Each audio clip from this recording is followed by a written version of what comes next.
Halo kelas, selamat makan siang. Balik lagi bersama saya, sang guru honorer, hanya di channel kebanggaan dan kesayangan kita bersama, Natrium Indonesia.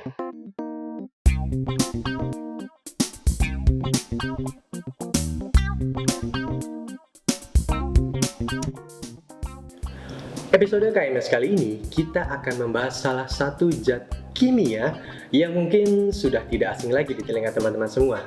Ya, nikotin. Secara definisi, nikotin merupakan senyawa kimia organik alkaloid yang dihasilkan secara alami oleh berbagai macam tumbuhan seperti suku terong-terongan Solanaceae dan tembakau. Nah, pengen tahu pendapat dan stigma mengenai produk-produk nikotin di kalangan masyarakat? Yuk kita simak tayangan berikut ini.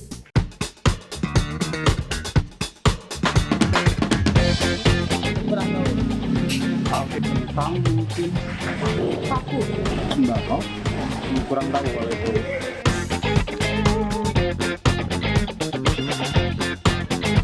Elektrik kayaknya.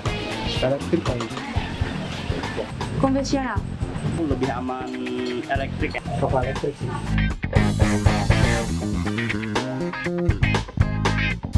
Ada sebagian ada yang bilang ada yang enggak. Ada Nggak ada sih Pak kayaknya. nggak ada sih kalau menurut saya.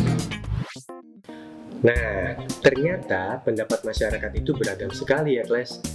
Hari ini, kami dari redaksi Kotak Makan Siang akan menyajikan fakta-fakta tentang nikotin yang belum banyak diketahui masyarakat loh. Tapi sebelum itu, jangan lupa subscribe, comment, like, dan share video ini ke sanak saudara kalian, ke encang, encing, enya, babe, pacar, mantan, atau siapapun itu. Yuk langsung aja kita simak, inilah tayangannya.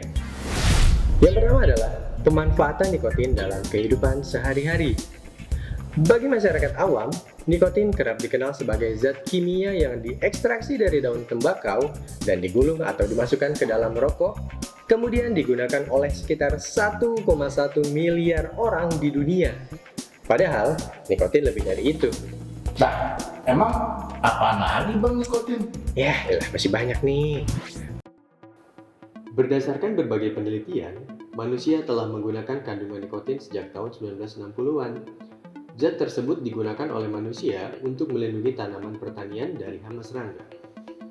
Pemanfaatan nikotin juga dilakukan oleh suku Indian yang berada di Amerika Utara.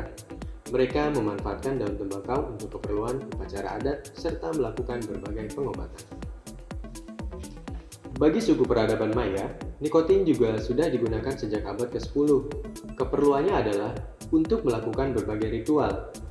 Daun tembakau ini biasanya disimpan di wadah khusus sebelum digunakan oleh penduduk suku Maya. Fakta yang kedua adalah bahwa ternyata terdapat tumbuhan lain yang mengandung nikotin loh. Selama ini kamu mungkin menganggap nikotin hanya dihasilkan dari daun tembakau saja. Tapi ternyata tembakau bukan satu-satunya tumbuhan yang mengandung nikotin loh. Pohon-pohonan ada juga nggak bang? Ada udah bukan dikenis. Meskipun sejauh ini tanaman dengan kandungan nikotin tertinggi adalah tembakau, namun penelitian menunjukkan bahwa tanaman-tanaman yang tergolong sebagai Solanaceae juga mengandung nikotin dengan kadar tertentu. Selain tembakau, tanaman Solanaceae meliputi terong, paprika merah, kentang, tomat, kembang kol, dan sebagainya. Ambil salah satu contoh, misal terong. Dalam biji tanaman ini, terdapat kandungan nikotin yang dapat menimbulkan pelepasan hormon dopamin apabila digunakan pada dosis tertentu.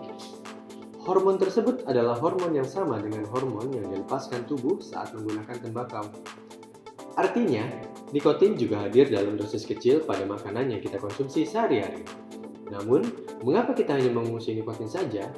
Seperti disebutkan di atas, jika nikotin digunakan dalam dosis yang tidak berlebihan, maka tidak akan ada efek negatif yang ditimbulkan. Yang ketiga adalah nikotin merupakan stimulan ringan. Tahukah kamu bahwa selain dapat melepaskan hormon dopamin, nikotin juga dapat merangsang pelepasan hormon adrenalin dari ginjal ke dalam darah loh. Melepas rindu bisa kagak? Ya sulit sih, gimana ya? Pelepasan hormon ini mengakibatkan penyempitan pembuluh darah sementara serta peningkatan tekanan darah dan detak jantung sementara. Pada US Kongres yang dilaksanakan di tahun 1990, nikotin disebutkan dapat memberikan pengaruh pada tubuh berupa perasaan rileks, lebih energik, atau mungkin sebaliknya. Efek inilah yang biasanya dikenal dengan efek privasi. Meskipun cukup banyak efek yang diakibatkan oleh konsumsi nikotin dalam kadar tertentu, zat ini tetap dianggap sebagai stimulan ringan karena efeknya tidak bertahan lama. Yang keempat adalah nikotin tidak memicu tumbuhnya sel-sel kanker. Berkaitan dengan stigma negatif yang kerap disematkan pada nikotin, zat ini juga dipercaya awam sebagai zat yang bersifat karsinogenik, yaitu zat yang bisa menimbulkan pertumbuhan sel-sel kanker loh. Ya, kompres dong kalau kanker. Itu makan kantong kering bang, dah. Padahal, hingga saat ini belum ada bukti yang menunjukkan hal tersebut adalah benar. Hal ini pernah ditegaskan oleh WHO. Berbagai produk yang dibuat dengan kandungan nikotin telah terjamin keamanannya dan telah teruji secara klinis. Produk-produk bernikotin yang dikeluarkan secara legal biasanya mengandung kadar nikotin dalam kondisi normal, tidak berlebihan. Bahkan, oleh beberapa agensi seperti US Food and Drugs Administration atau FDA dan UK Medicine and Healthcare Products Regulatory Agency menyatakan bahwa nikotin tidak berbahaya jika digunakan dalam kadar yang normal. Namun tentu saja, meskipun sudah dinyatakan cukup aman pada dosis tertentu, bukan berarti nikotin bebas dari berbagai resiko loh. Berbagai penelitian ke beberapa hewan menunjukkan bahwa nikotin dapat merusakkan sistem reproduksi dan perkembangan janin. Bagi manusia, nikotin dapat memperburuk diabetes, jadi tetap hati-hati ya. Yang kelima atau yang terakhir adalah nikotin dalam kadar normal tidak memicu gangguan kognisi. Berbagai pendapat awam juga menyatakan bahwa nikotin dapat memicu terganggunya sistem kognitif manusia.